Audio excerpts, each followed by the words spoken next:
Olá, olá, boa noite. Nós vamos conversar agora a nossa live.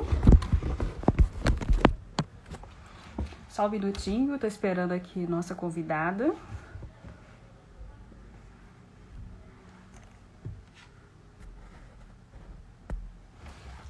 Boa noite para quem tá chegando agora.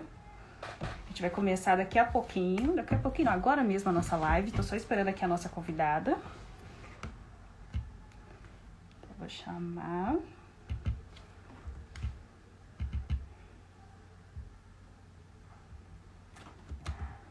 Deixa eu ver aqui.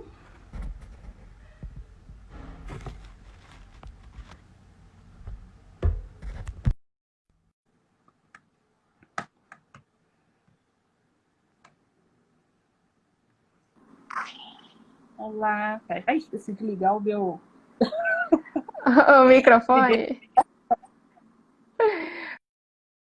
Tudo bem? Tá me ouvindo? Oiê! Tá me ouvindo? Tá me ouvindo agora? Tô. Te ouvindo, eu tô. Você tá Tô você ouvindo, tô conseguindo me ouvindo. ouvir? Tô. Só Então que o tá, nós seu vamos começar tá agora. com um pouquinho de eco, Joyce. Tá com eco? Deixa eu abaixar um pouco aqui o som. Se Tá melhor agora? você quiser esperar um pouquinho, tá melhor. Registro Tá retrato. melhor? Eu Tiago, abaixei é o pro registro volume. retrato. Só diz aí se você tá nos ouvindo. Meu noivo tá aqui, que é bom que ele diz pra gente. Vamos lá, tô só fazendo uns ajustes aqui.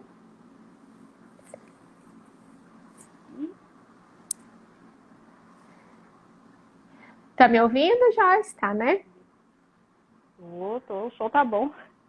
Tô testando, Tá ótimo. fazendo hoje com fone, né? Porque... Isso. Ó, tem mais Já gente quer ir chegando começando? Vamos aí. deixar. Você que sabe, vai esperando. Hoje tem Então, bastante gente. Dia de segunda fazendo live, pessoal é aproveitando. verdade. Apareceu um monte de pop-up aqui pra mim agora. É, tá entrando. Se quiser Então, já, então, começar. aí as pessoas vão chegando, a gente vai gravar mesmo a Ótimo. live, né? Isso vai ficar Quem gravado, perdeu a vai gente ter vai. outra chance. Outra chance, isso mesmo. Vamos lá. Então tá, assim, para começar, eu quero te agradecer muito pelo convite, né? Você ter aceitado, né, participar dessa live em homenagem aos nutricionistas, que são tão importantes, são profissionais tão importantes que com a sua ciência, né, trabalha com a alimentação, com a saúde, né, na alimentação. Então, hoje a gente vai tirar algumas dúvidas e abusar aí do seu conhecimento, viu, Zireli? Muito obrigada pela sua disponibilidade. Joyce, eu que agradeço. Fiquei muito Bom, feliz vamos começar. com o convite.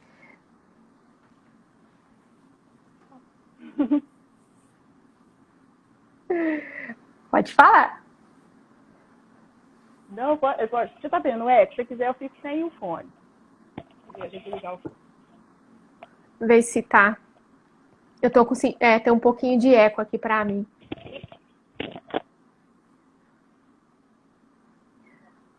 Ficou melhor?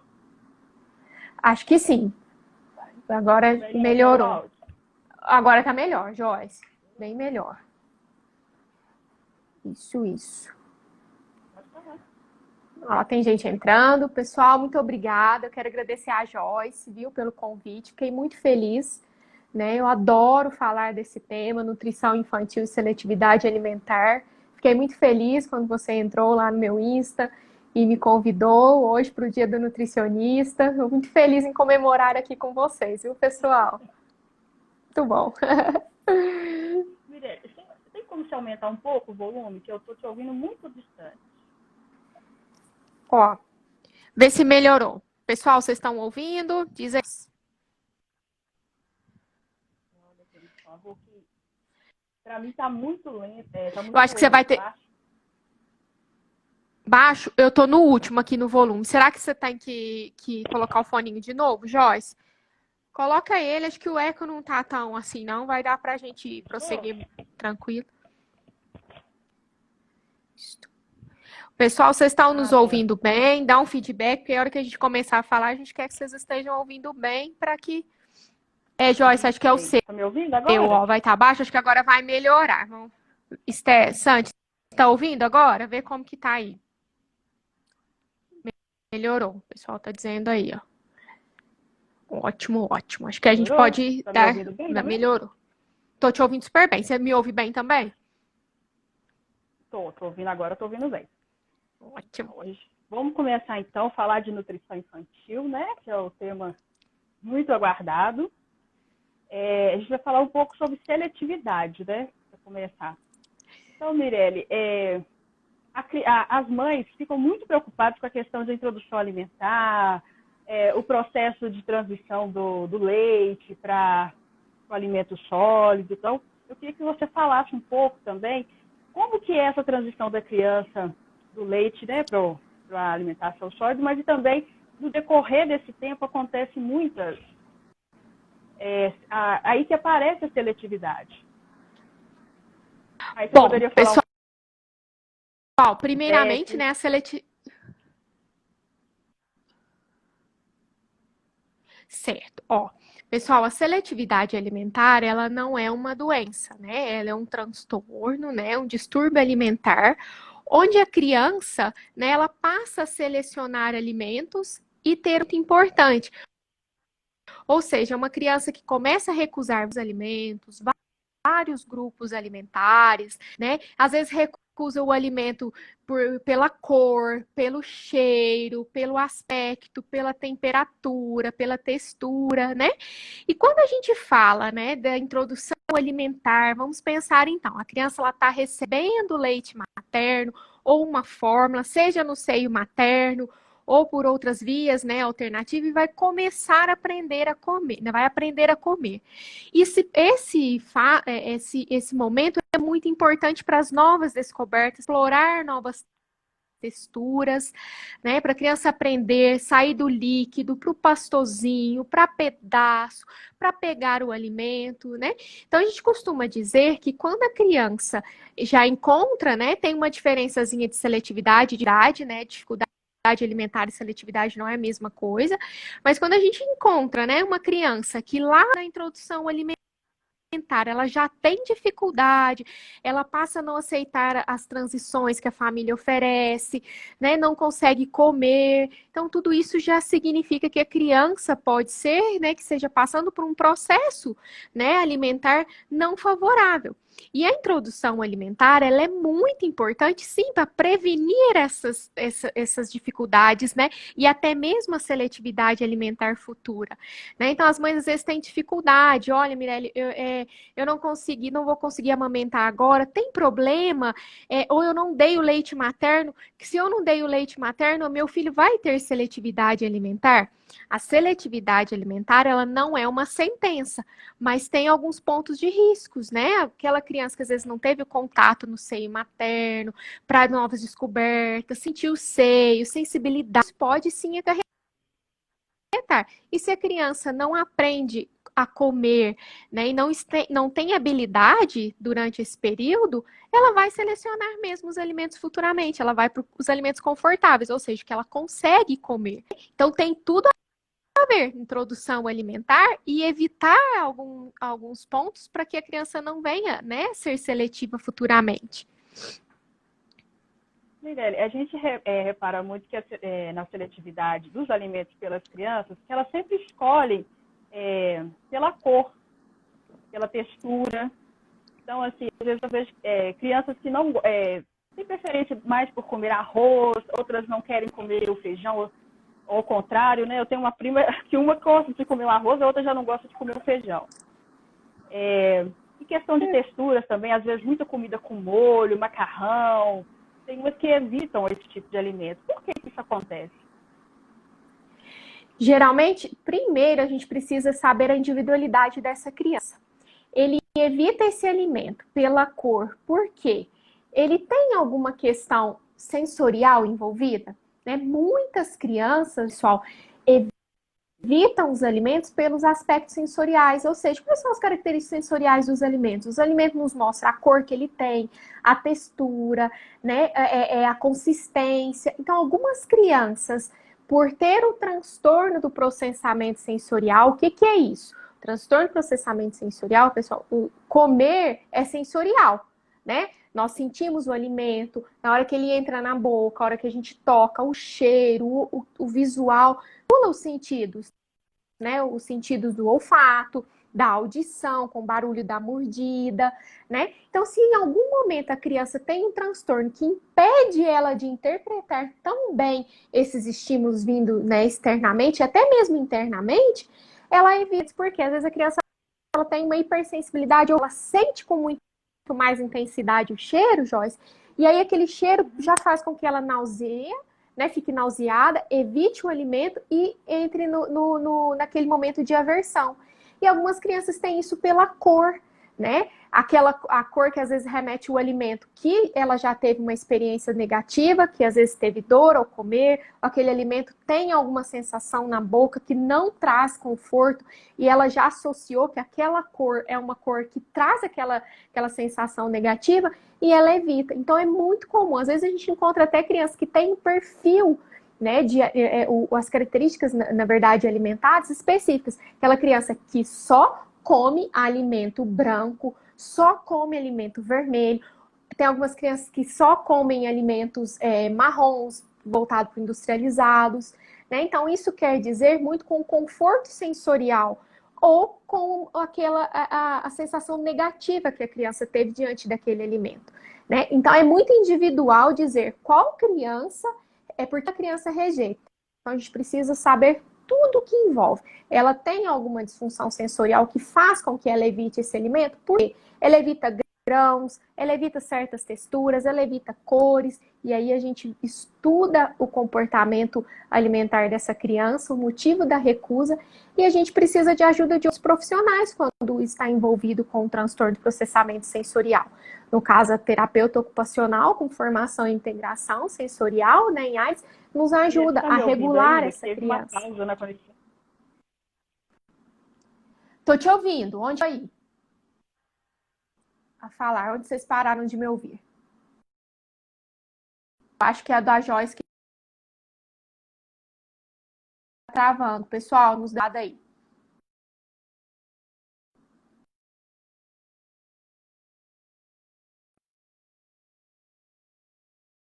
Ah, pessoal?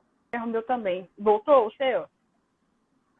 O meu voltou, agora eu te ouço. Voltou? Pessoal, vocês estão nos ouvindo? Porque pare... Voltou? Tá ótimo, alguém dizendo aqui, ó. Ótimo, ótimo. Tá.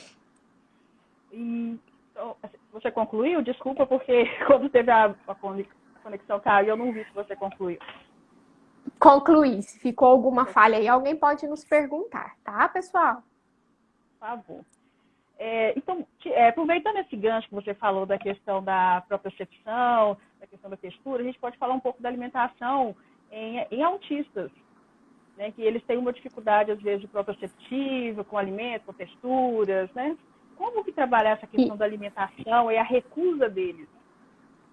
Bom, pessoal, a seletividade alimentar, a gente sabe que a maioria, né, realmente, dos casos que a gente tem em consultório, tem sim crianças que estão dentro, né, do espectro do autismo, que tem transtorno do processamento sensorial e enfrenta, né, esses desafios alimentares justamente por conta das características sensoriais dos alimentos, né? Então, nós temos, assim, a criança que tem o autismo tem essas disfunções sensoriais e tem outro detalhe também, as crianças com autismo, elas criam, né, muitos rituais e acostumam com esses rituais.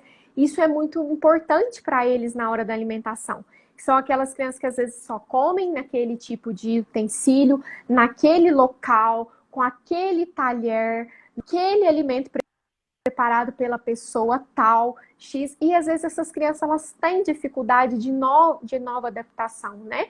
Tanto com texturas, né? E tanto com rituais, com os alimentos, né? O espaço onde ela está sentada, a cozinha. Então, o tratamento, né? A terapia a gente chama de terapia terapia alimentar para essas crianças, tem que respeitar muito essa individualidade deles, né? E tratamento em conjunto. Porque se é uma criança que tem ritual, que tem transtorno do processamento sensorial, só um profissional, né? A questão da psicologia para ajudar, né, Joyce, a família, todo nesse contexto, porque são momentos, né, de alimentação, né, pessoal? Uma criança que tem seletividade alimentar é sofrido tanto para a criança quanto para a família, né? Então, a gente tem aí o tratamento para as crianças com... É o mesmo tratamento para crianças com desenvolvimento típico, né? Porque a gente precisa aproximar a criança do alimento de uma maneira muito singela, de uma maneira muito respeitosa. E a gente sempre, do começo, do que a criança já tem conforto. Então, se é uma criança, né, que ela tá lá, tem de autismo, ela tem uma recusa alimentar, né, dentro da seletividade importante, e com transtorno de processamento sensorial, a gente precisa primeiro, né, onde ela está aí nessa questão do transtorno de processamento, aonde que a TO está trabalhando, e depois a nutrição e expandindo esse cardápio, colocando novos alimentos a partir da evolução, tá? Então, às vezes a gente pensa assim que é só crianças atípicas que têm alimentar. Não. O índice e a porcentagem também de crianças que chegam até nós no consultório que têm o desenvolvimento típico é grande, né? E eu sempre costumo dizer que a seletividade alimentar, ela não é uma sentença de diagnóstico também vinda só de crianças que têm um diagnóstico. Ela acontece tanto em crianças com desenvolvimento atípico, típico. Entendi. Então a gente podia pegar também, já que você falou isso da questão da seletividade, ser tanto do típico quanto atípico, falar um pouco sobre as dificuldades sociais, principalmente aí quando a criança, né, já está na pré-adolescência, adolescência, que ela já começa a integrar mais com seus pares, e às vezes tem a restrição e não pode ir a uma lanchonete, um restaurante, porque não consegue comer aqueles alimentos. Joyce, assim, o que eu mais escuto, né, tanto vindo das crianças quanto dos pais, é essa dificuldade de interação. Eu tenho pais que me dizem assim, Mirelle, o meu sonho é que quando eu levar o meu filho ou minha filha na festa de aniversário, ele chegue e vá para a mesinha pegar os doces. Por quê? Essas crianças chegam nesses alimentos e às vezes a gente bate tanto em questões, né, em alimentos só saudáveis, mas esses tipos de alimento também faz parte, né? A família quer que a criança tenha essa interação, quer que aquele pré-adolescente comece a sair para a lanchonete com os coleguinhas, e muitas crianças e até mesmo adultos e pré-adolescentes deixam de sair porque eles acham que lá não vai ter nenhum alimento que eles gostam, né? E a gente precisa trabalhar muito isso também, descobrir o que naquele local vai ter, o que os seus coleguinhas gostam, onde seus coleguinhas gostam de ir, o que tem naquele cardápio. E tentar aproximar também da criança esses alimentos que às vezes ela não tem em casa, né? E fazer com que ela tenha esse convívio social. Porque as famílias se isolam, a criança fica isolada, a criança às vezes não é convidada para aniversário, né? Ou às vezes a família nunca leva e as outras pessoas pensam que é desfeita, né? Então, essa interação social, a gente precisa trabalhar muito em conjunto com a psicologia, né, ajudar essa família, essa criança a perder esse medo no local e achar que ela vai ter que comer. Ela pode também ir no local com os colegas dela e só tomar a água, tá tudo bem, né? Se ela não quer comer, né? A gente precisa trabalhar isso, essa interação social e o tá tudo bem com seus coleguinhas, você ir. E para a sociedade também, tem o filho de fulano ciclano, ir no aniversário e não ir na mesinha de doce e a gente não ter aquela coisa, seu filho não vai comer? Nossa, ele não pegou nada, tadinho. Isso é dolorido. Os pais relatam isso pra gente, Mirelle, dói, porque as pessoas acham, às vezes tem que levar a marmitinha da criança. Então a gente precisa explorar mais esse tema, né, também, e ajudar as famílias a ter esse aconchego social. E eu acho que a gente tem muita cultura, né, brasileira, principalmente mineira, da questão do afeto, está muito ligado à comida, né? Então, assim, a gente lembra das avós, das tias, né, que fala, não vai comer, por que você não comeu? Você não gostou? Então, a gente tem essa coisa de que a pessoa não gostou é porque ela não foi, a gente não tocou, né, no afeto dela. Mas eu queria te fazer uma pergunta. Essa restrição, ultimamente, você citou, por exemplo, de doces, às vezes os primeiros de refrigerantes. Talvez a criança tenha essa seletividade por causa da criação que ela teve. Talvez na família não foi ensinada a comer esse tipo de alimentação. Tem famílias que adotam uma alimentação com restrição de açúcar, com alimentos mais saudáveis. Pode sim, tá? Acontecer. Às vezes os pais falam, né, pra gente, olha, meu filho, ele não come, aí eu pergunto, vocês têm o costume, no hábito alimentar da família de vocês, vocês têm isso em casa? Essa criança tem essa com frequência? É oferecido, né? E às vezes não, às vezes a criança ela não tem esse hábito e tá tudo bem também a família dela não ter esses hábitos e ser convidada para os aniversários e não comer. Eles estão ali também, né, para participar, para felicitar ou em algum evento, ou alguma saída normal. Né? Então, pode ser que sim. Se a criança, ela, até mesmo com outros tipos de alimentos, Joyce, se a criança ela não tem, aprende, ela não é ensinada, ou não tem isso na rotina alimentar, né? Com certeza, se isso for apresentado em algum momento e essa criança ela ficar meio assim e ter um medo, né, de experimentar, ela pode começar também a ter algumas recusas alimentares que a gente chama de neofobia alimentar, né, que é o medo do experimentar um novo alimento, né, porque ela não tem esse costume. Tem a fase normal que isso acontece, né, que a criança tem essa fase, mas é uma fase transitória, né, e às vezes a criança apresenta isso e fica instalado. Instalou, quer dizer que tem algum problema relacionado, né? Aproveitando também esse gancho novamente, quando introduzir o açúcar na alimentação da criança? Tem pais que preferem depois do primeiro ano de idade. Então, como seria? Existe um mito em relação a isso? Ou é correto ter essa atitude? Só cortou. É dos alimentos açucarados, Joyce? Isso. Ó, pessoal, é o seguinte. A gente tem, né, lá que para criança menor de 1 ano, menor de 2 anos, a gente deve evitar, né, esses alimentos. Quanto puder, evitar. Mas não é aquele evitar assim, vamos esperar tal idade e vamos oferecer. Existem outros vários tipos, né, tipos de preparações que deixa o preparo com paladar adocicado, gostoso, né, que a criança precisa ser apresentada. Nós temos aí os famosos iogurtes com açúcar, saborizados, que às vezes as crianças com 6 meses, por conta de ser uma consistência cremosa, a família dá antes e esquece, né, que o famoso lá iogurtezinho, ele tem açúcar, ele tem conservante, né, e isso, né, a Sociedade Brasileira, né, de Pediatria, diz muito bem, até mesmo de nutrição, que esses alimentos, eles não podem ser introduzidos nessa faixa etária. Então, quanto mais puder evitar, mas também não ser com aquele terrorismo, né, de deixar a criança sempre com aquela imposição, não pode tomar refrigerante, não pode chupar pirulito, comer bala. É uma questão de educação alimentar, isso vem dos pais também.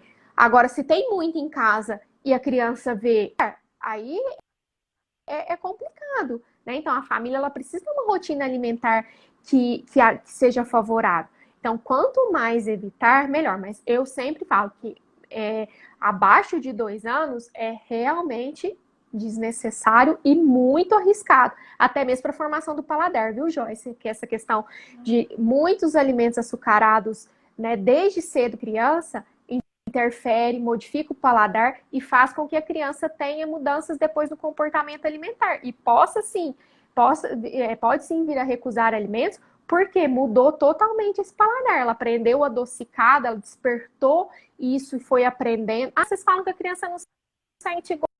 Então, tá, mas isso vai sendo aguçado e sendo desenvolvido, ela começa a selecionar e ter preferências, né? E se ela vai do lado doce, uma madeira açucarada, né? O doce vai fazer mais sentido na vida dessa criança.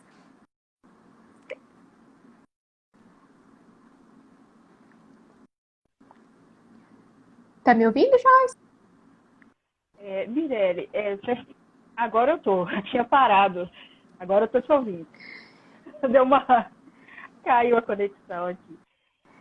Mirelle, você falou da questão do paladar, até 2 anos de idade, não alimentos adocicados. Aí me veio uma dúvida que eu já ouvi algumas pessoas falando que o nosso paladar, o paladar da criança, tende a mudar com a idade. Isso é verdade? Uma criança pode, a partir dos 2 anos, né, que já pode produzir açúcar, depois ela pode deixar de gostar de alimentos que antes ela consumia? Isso acontece? E acontece, né? A formação do paladar, ele começa desde a gestação, né? Lá pelo líquido amniótico, a criança já começa a diferenciação ali, né? Tem vários estudos, vários que relatam, né? Então, à medida que nós vamos evoluindo e crescendo, a gente vai, né, modificando esse paladar.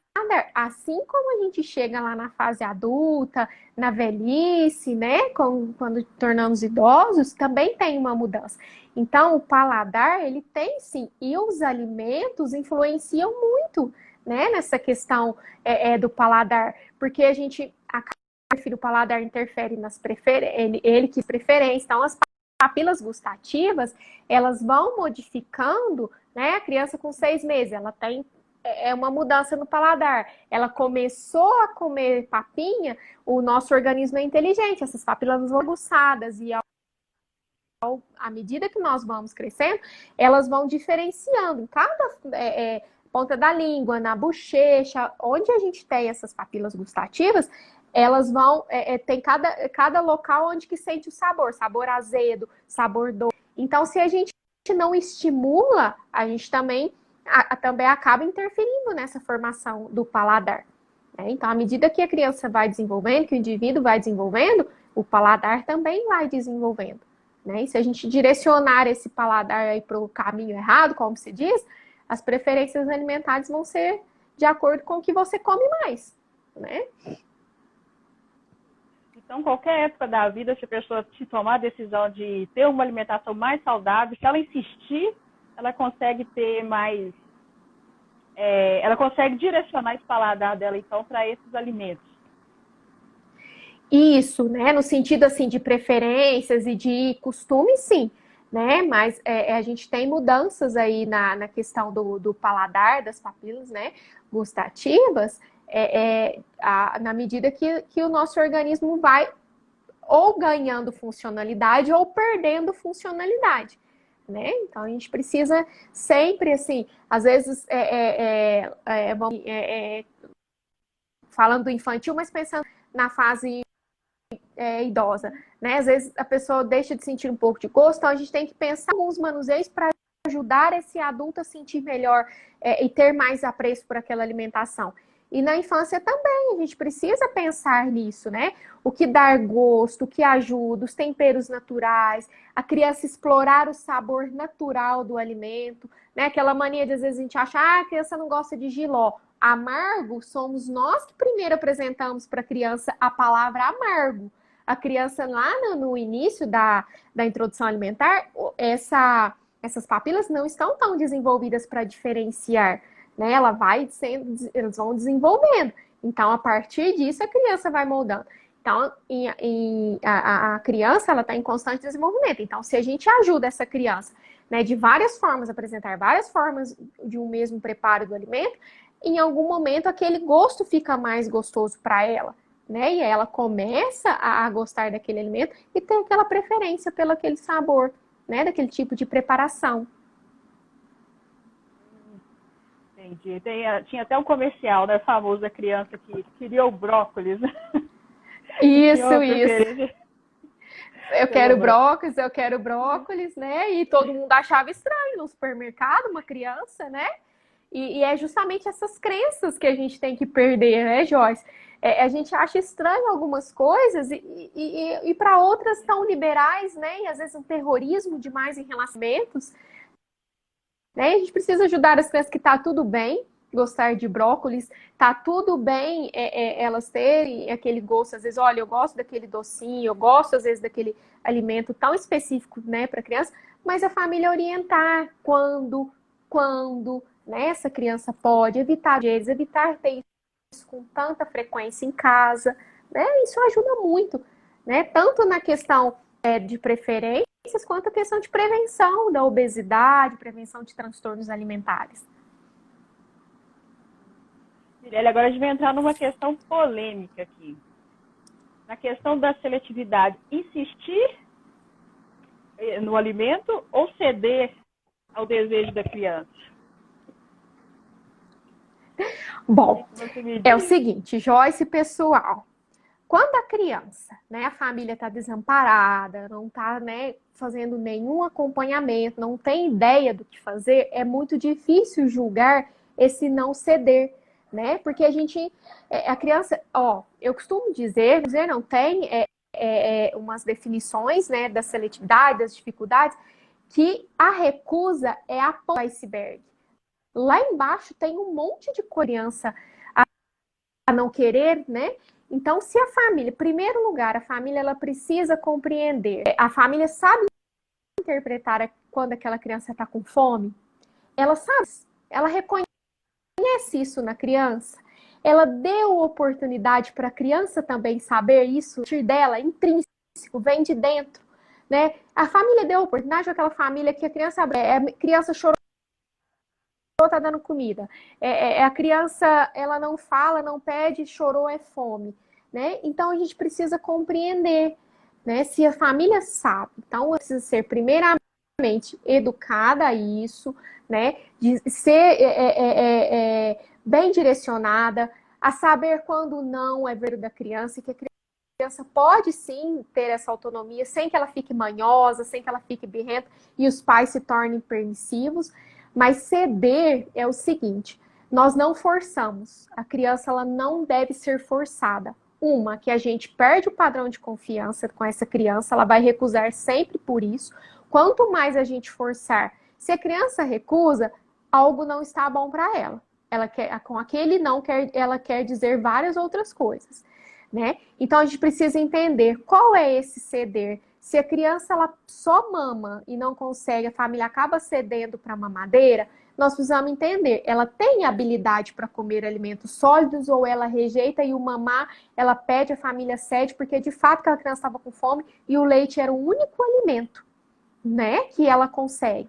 Então a gente precisa entender isso. Então, a gente não força e o ceder, ele precisa ser muito bem amparado. E jamais aquela questão deixa com fome que vai comer, pessoal, isso não existe. A criança, tem crianças que já ficou 18 horas sem comer, tem crianças que passa 3 dias sem comer alimento sólido, fica só na mamadeira. Seletividade alimentar ou dificuldade alimentar é uma condição que precisa ser muito bem interpretada. Aquela questão de mandar a criança, não dá não, não dá mama não, deixa essa criança com fome, ela não vai comer. Então, é muito individual a resposta também, sabe, Joyce? A gente precisa entender, né? Nós precisamos organizar isso. Olha, quando você pode ceder? Quando tá tudo bem aquela criança naquele momento, ela não comer aquela refeição. E quando essa criança rejeitar, que tal? Essa criança deu birra. Primeiro, a prioridade agora é o quê? Cessar a birra e não forçar ela a comer. Faz uma atividade que ela gosta, brinca com ela e aos poucos vai tirando essa atividade dela. Vamos tentar comer de novo? A criança preferiu, às vezes estava com sono, estava cansada. Qual que é a prioridade naquele momento do organismo daquela criança? Se foi uma rotina bagunçada pelo adulto ali, deixa a criança tirar a sonequinha dela, a hora que ela acordar, oferece novamente aquela refeição. Tá tudo bem servir o almoço, às vezes, em outro horário, mas desde que a criança esteja confortável. Né? Então, o ceder, ele tem muitas coisas que a gente precisa organizar, né? Não é deixar a criança mal acostumada. Lógico que você não vai falar assim, você quer comer ou você quer um doce? Você quer comer ou você quer mamar? Né? É diferente. Então, a gente precisa organizar esse contexto dessa criança para que a família vai perdendo esse medo e gradativamente corrigindo, e que vai chegar um certo momento que não vai precisar mais disso. A criança ela vai ter a rotina, ela vai sentar, ela vai comer, né? Tem uma pergunta aqui.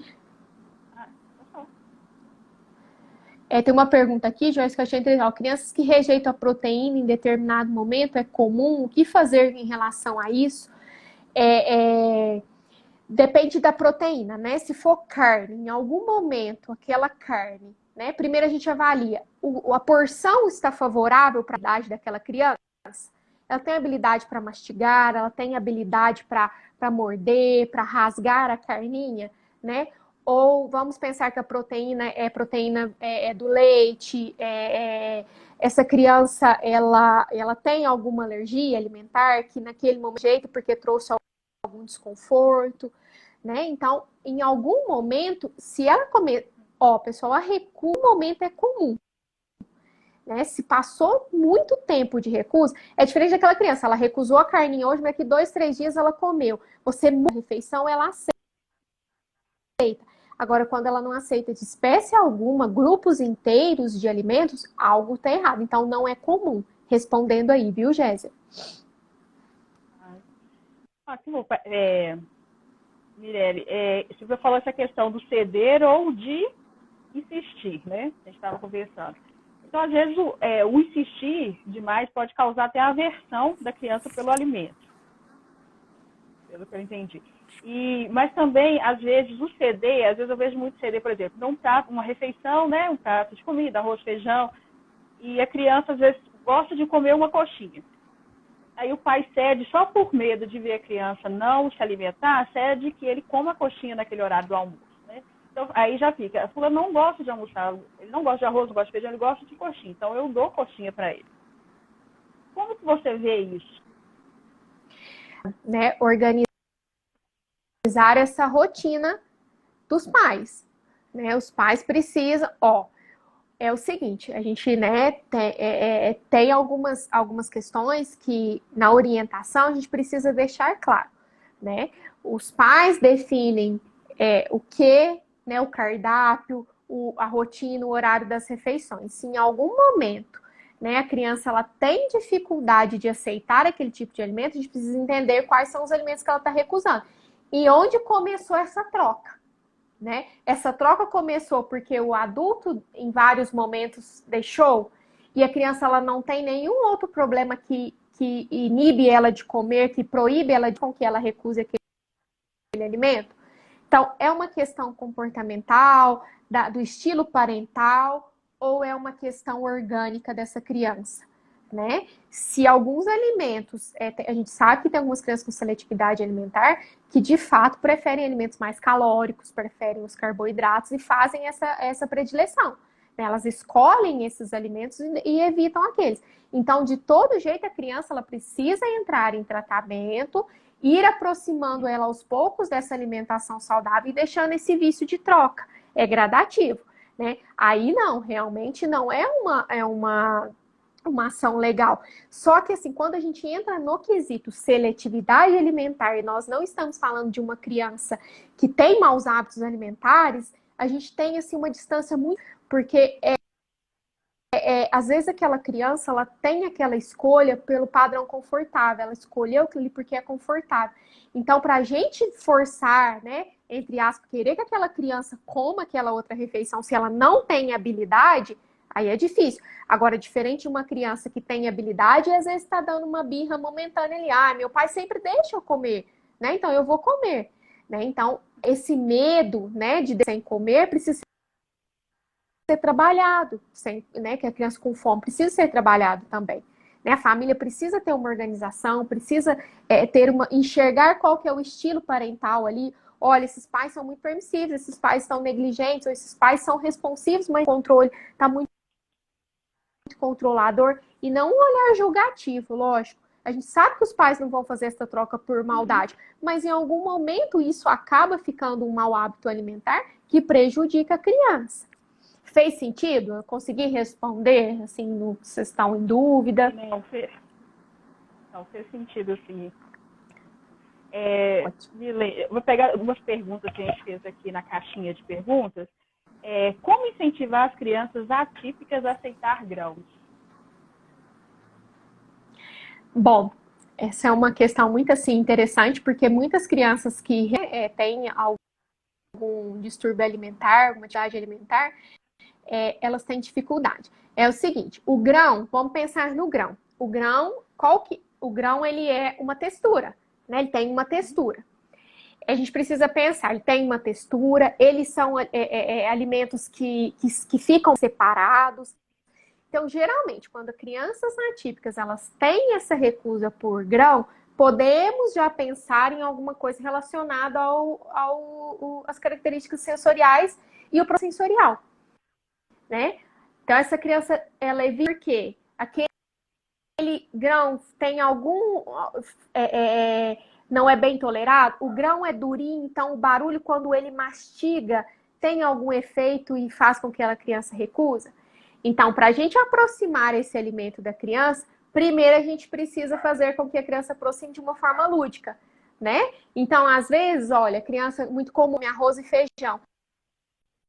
Então, vamos trazer esse arroz e feijão primeiro na forma de figura, introduzindo numa maneira lúdica, com uma historinha, com uma brincadeira divertida, né? Ou essa criança, ela tolera pelo menos o cheiro. Vamos pedir para essa criança servir o prato do papai e da mamãe, ou do cuidador, do responsável. Coloca o arroz, coloca o feijão, né? Ou outro grão no prato. Primeiro, essa criança tem que aproximar desse alimento de uma maneira muito confortável. E se essa criança, né, de fato, ela tem um transtorno de processamento sensorial, precisa da regulação da TO, da terapeuta ocupacional. E nós vamos aproximando essa criança, né, em conjunto, desses alimentos. E aí vamos apresentando esses alimentos de várias formas, até a quem decide essa, né, a partir do momento que a criança, ela tolerou, ela evoluiu, ela tocou, ela arriscou colocar esse alimento na boquinha, aí nós vamos estimular o ato de comer, mastigar, engolir, se ela tiver com habilidade regulada, seja efetivado, né? Geralmente crianças com diabetes com grãos, né? Isso veio desde lá da introdução alimentar. Às vezes a criança comeu e não aprendeu, às vezes não é relacionado à questão do processamento sensorial, mas uma criança não aprendeu a mastigar. E o grão, ele exige muito. Vamos pensar no, né? Ele vem do grão, ele vem um alimento que é crocante. Vamos pensar num grão de bico, no feijão bem soltinho. Ele exige muita habilidade. A gente pensa que não, mas sim. Eu tenho que levar de um lado para o outro, aquele grão solto na minha boca, o que é aquilo, né? Então, a gente precisa primeiro organizar essa criança. Então, a atividade é sempre a mesma, de aproximar essa criança do alimento, mas ela só vai evoluir e comer a partir do momento que ela tiver habilidade, né? E estiver preparada para isso. Tem todo um trabalho de aproximação, né? Então, para que a criança vai reconhecendo aquele alimento, vai perdendo o medo, né? Daquele alimento. Isso. Tem outra pergunta para você. A gente... Como... Não, pode falar. Não, eu estava só concluindo porque, assim, a questão, a gente precisa ter todo um tratamento, né? Como você disse, esses tratamentos são específicos, né? A gente precisa trabalhar com a criança, né? Essa questão da alimentação. A gente chama, aqui no Brasil ainda é muito novo, né? Esse método a gente chama de terapia alimentar, né? Que ele foi trazido por especialistas de fora, até eu chamo como a mãe da terapia alimentar, que é a Marcia Dunclain, e ela nos ensina, até estou fazendo um curso dela agora recente, com muita propriedade, essa questão de como introduzir novos alimentos para a criança. Ela é uma terapeuta ocupacional que tem um método que chama Gap Permission, que é perfeito, né? Então a gente trabalha respeitando as habilidades da criança, né? Então, se ela não aceita grão, algum motivo tem. Então, a gente precisa ir lá, como se diz, lá na ferida. O que está acontecendo? E a gente traz essa criança para terapia alimentar, né? É integrativa, é com vários profissionais. Então, é igual você falou, tem toda uma questão. Sim. Você falando dessa terapia, queria aproveitar para você falar um pouco da BLW, que é Tá. É assim mesmo, para... Isso, o BLW, pessoal, é uma sigla, né, do Baby Led Weaning, né, que escreve Baby Led, LD, né, W-I, deixa eu ver se eu não tô falando certo, não, W-E-A-N-I-N-G, então é Baby Lead Rhyming, né? O que significa isso? Esse método ele foi criado, se não me engano, acho que é uma britânica que criou, né? E traduzindo para nós, o que significa? É o desmame guiado pelo bebê. Ou seja, né? O bebê ele vai mostrando sinais de prontidão, né? A família aproxima os alimentos de cortes ideais para ir desenvolvendo, chamando a atenção dessa criança. A intenção maior, não só no BLW ou no método tradicional, é que na introdução alimentar não é questão de quantidade, a criança explore o alimento, né? E o BLW, ele é oferecido, o alimento é oferecido na sua forma natural para a criança, né? Imediatamente, às vezes, quando a criança já tem os sinais de prontidão, os alimentos é servido com tamanhos maiores, que dê para a criança fazer a pegada e levar. Só que a criança que decide, a gente coloca os alimentos na frente dela e ela decide como que ela vai pegar, como que ela vai fazer para levar esse alimento na boquinha. E olha como que a gente estimula essa criança. A gente estimula ela pelo visual, a gente estimula ela a ir nesse alimento, a criar todas as estratégias, né, para que essa criança leve. Então, a diferença do método tradicional serve a criança, mas isso não quer dizer também que aquele alimento não pode ser mostrado na forma integral, né? Tudo só amassado e misturado. Não. A introdução alimentar, né? Mesmo dentro do BLW e do método tradicional, a criança precisa conhecer a textura. O que eu sempre indico na introdução alimentar? Vai oferecer batata para a criança. Tudo bem. Se a família optar pelo método tradicional, coloque a batata ali num pedaço maior, na onde a criança está, ou no cadeirão, ou no colo, na mesa, e deixe a criança visualizar, né, a batata.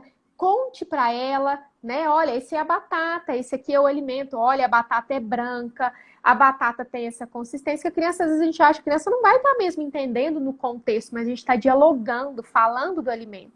Então, o BLW, ele é um método, né, de introdução alimentar, que ele foi desenvolvido por uma profissional da área da saúde, acho que ela é britânica mesmo, e é para ajudar essa criança, né, ajudar não, para a criança começar a introdução alimentar, estimulando ela mesma, guiando, né, ela decide a hora da mamada, o BLW, ele ajuda muito também, né, a família ter um pouco mais de proximidade com a questão do fome e saciedade. E a criança é trabalhada isso, né? Trabalhada no bom sentido de falar, se a criança ela fica preparada, é respeitado isso, né? Quando os sinais de fome, os sinais de saciedade. Por isso que é chamado o desmame guiado pelo bebê. Tá? Então é um método de introdução alimentar, né? Que tem muitos mitos, tem gente que tem medo, mas eu vou dar pedaço, a criança engasga, né? Tem os tipos de cortes, precisa ser bem orientado, né? A família tem que estar bem orientada também, tanto para perder essas crenças como para fazer certinho, né? Então, isso me parece que esse método integra muito a questão alimentar da criança com o resto da família, né? E a integração dele com o alimento, aí ele consegue pegar, igual você falou, sentir se tem líquido, né, na fruta, ela escorre. Eu acho que isso diminui, né, um pouco essa sensibilidade que a criança, né, possa vir a ter no futuro. E eu tenho um primo, né, que é um bebê, que a mãe dele já trabalha isso com ele. Eu achei muito interessante você falar, e agora eu identifiquei, né? Eu não sabia se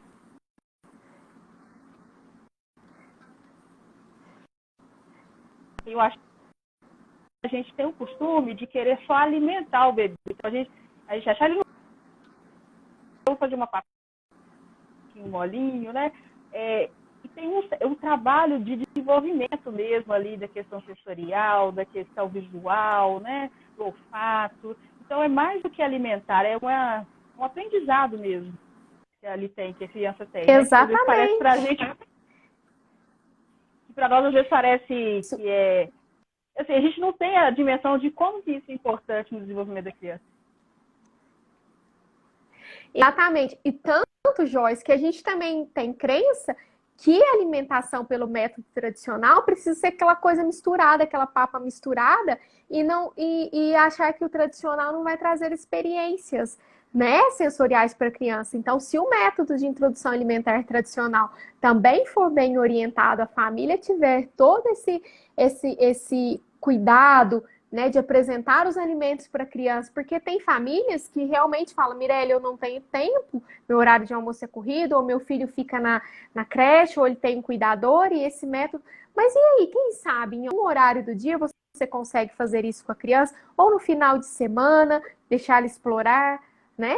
Essas experiências sensoriais na introdução alimentar é muito importante. Deixa a criança sujar. Até mesmo, Joyce, aquela questão daquela mania que a gente tem de dar a colherada e limpar a boca. O sujar em volta da boca é muito importante para a criança, né? A criança ela tem que deixar que suja. É uma sensação tolerar, né? Em volta da boca, eu levo a linguinha, ela sente, ela explora. Então, tudo isso, né? Eu costumo, na introdução alimentar, quando a gente está preparando, que os pais procuram, que a criança já tem todos os sinais de prontidão, que o pediatra e outros profissionais também já avaliaram, eu sempre digo para os pais, olha, a gente dá tanta coisa para a criança morder, né, mordedor, eu sempre falo para a família, dê uma cenoura, limpa a cenoura, dê a cenoura ali para a criança, na hora que ela já está na época, né, de ir para a introdução alimentar, deixa ela brincar, deixa ela explorar, né, na época do calor, a cenoura geladinha ajuda a amenizar a dor por conta do nascimento do dente, né, então a gente precisa ter algumas estratégias que ajudam a criança a ter contato, né. São estratégias tão naturais, né? A gente recorre a instrumentos, mordedores, bicos que gelam, o alimento, né, ali já está explorando, fazendo, anestesiando um pouquinho a dor e também já está fazendo tudo de vou fazer uma pergunta aqui. Exatamente. Por que... como incentivar a criança a comer algo que ela diz que não gosta, mesmo sem provar? Bom, né, se a criança ela não prova, ela não sabe o sabor. Que provou, então a gente pode considerar ali, né, que a gente tem às vezes uma questão comportamental, uma questão que pode ser orgânica, né? A criança alguma coisa está bloqueando, ou ela teve experiência com alimentos parecidos e aí ela não quer provar. Mas a primeira, né, que a gente tem que pensar, se a criança recusa e a gente quer apresentar aquele alimento, é não forçar. É de uma maneira lúdica. Quem sabe você não quer provar, mas você me ajuda a preparar? Né? Olha, a criança, eu não quero provar alface. Aí a mãe vai falar, mas você nunca comeu alface. Aí ela, mas eu sei que é ruim. Então tá, então você não vai provar. Mas você me ajuda a lavar esse alface? Você me ajuda a colocar no saquinho e guardar na geladeira? A criança do alimento, né? Põe ela no preparo. A criança decide se ela vai tocar, se ela vai levar. E se a gente estimula a criança, se a gente faz com que ela participe daquele momento, e fica gostoso e ela vai querer provar, né? Chegou do sacolão, me ajuda a guardar, depois dá uma recompensa positiva, dá um abraço gostoso nessa criança. Fiquei orgulhosa por você ter me ajudado a guardar esse alimento, aquele alimento. Olha, você nunca experimentou alface, por quê? Né? Se a criança tem condições de responder, se ela é muito pequenininha, a gente precisa ir aproximando essa criança desse alimento. E expor esse alimento nas refeições de várias maneiras, né? Uma maneira legal que eu sempre costumo dizer com folhas é brincar de lagarta, né? Pega a folha e fala, se eu fosse uma lagarta, como que eu iria morder essa folhinha? Vamos lá! Estimular a criança. Eu vou comer pela beirada. Eu vou comer só no meio. Colocar no palitinho ajuda bastante. Quebra a alface, deixa só faz barulhinho, coloca no palitinho. Às vezes você está servindo um alimento para a criança na hora do almoço, você faz uma graça dessa, a criança fica curiosa e aproxima. A gente precisa pensar que a criança não tem que comer imediatamente. Ela pode tocar, ela pode lamber. Isso são passos, etapas do comer que faz parte da evolução até ela chegar na comer, né? Então a gente precisa respeitar o ansioso. Os pais ficam tão ansiosos, ele não quer e não oferece mais, ou só serve daquele jeito, com insistência. Tem alface, você não vai comer? Nunca comeu? Então a gente precisa ver qual que é o diálogo, como que está sendo abordado e ir trabalhando essas estratégias. Com criança funciona com lúdico, né, com diversão responsável, não é falar que nós vamos desperdiçar comida, não. Em alguns momentos até vamos, porque a gente precisa interagir com a comida, mas a aproximação deve ser gostosa, né? E não forçada. É muito interessante. O que assim, deu para mim entender mesmo que a aproximação da criança a gente tem que ter tempo, tem que ter criatividade, né, e trabalhar o lúdico, né, sempre com elas. E aí tem o resultado. Exatamente. Você quer concluir alguma coisa? Eu falei, não, exatamente. A gente tem que, né, que ter essa. A gente tem que viver o mundo da criança, né? Senão a gente não atinge. É em todos os sentidos, né, Joyce, pessoal? Se a gente não entrar no mundo deles, não escutar eles, deixar que nos mostre estratégias, né?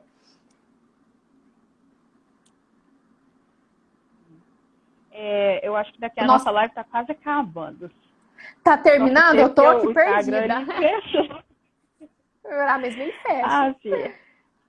Só falar, uma coisa que acontece, assim, vou tentar fechar com isso, né? Que tem muita criança que tem duas casas, né? Às vezes tem os pais divorciados, ou então, às vezes, fica durante a semana com a família, final de semana fica com os avós, não, ao contrário, né? Durante a semana fica com os avós, para os pais trabalharem. Como que conciliar essa questão da alimentação, da regulação da alimentação? Os cuidadores têm que entrar em consenso?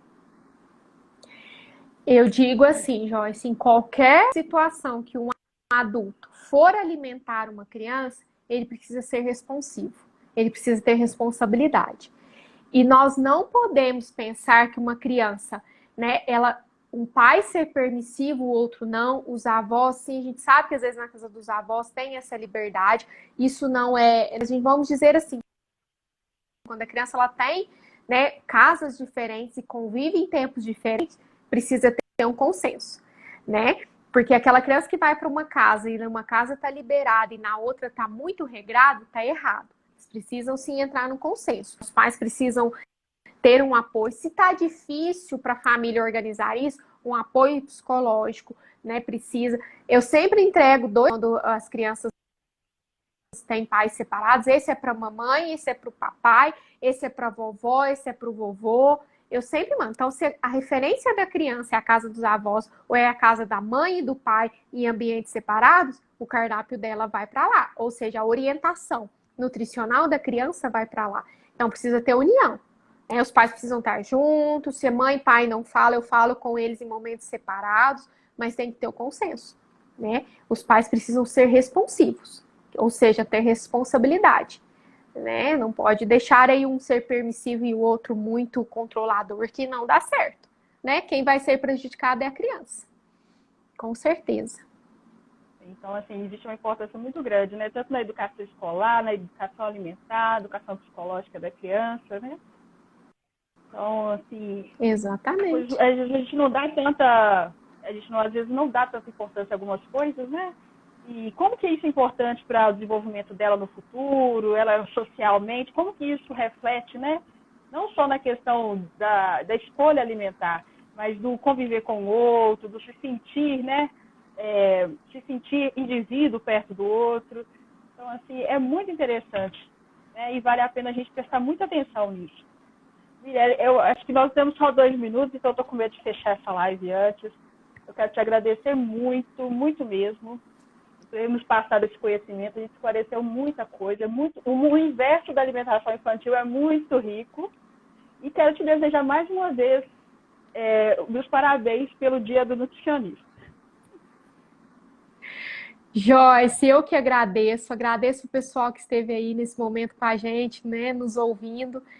Muito obrigada pelas felicitações pelo Dia do Nutricionista, foi muito prazeroso falando, né, da área que eu atuo. É um universo muito grande a alimentação infantil. A gente ficaria aqui se o Instagram deixasse vários, né, minutos a mais. Mas eu estou à disposição em algum outro momento, né? E também deixo aí livre o meu Instagram, se alguém quiser entrar e tirar dúvidas, né, pode me mandar, estou à disposição, tá? Não preocupe se às vezes não dá tempo de responder rapidinho, mas eu vou ler, vou responder com carinho. E eu estou à disposição, Joyce, foi um prazer, adorei te conhecer, né, conhecer o Espaço Somare e vou me sentir de casa. Então, quando você precisar, pode me chamar, estou à disposição. E obrigada, viu, pessoal? Obrigada, pessoal, tá parabenizando. Pessoal, boa noite. Muito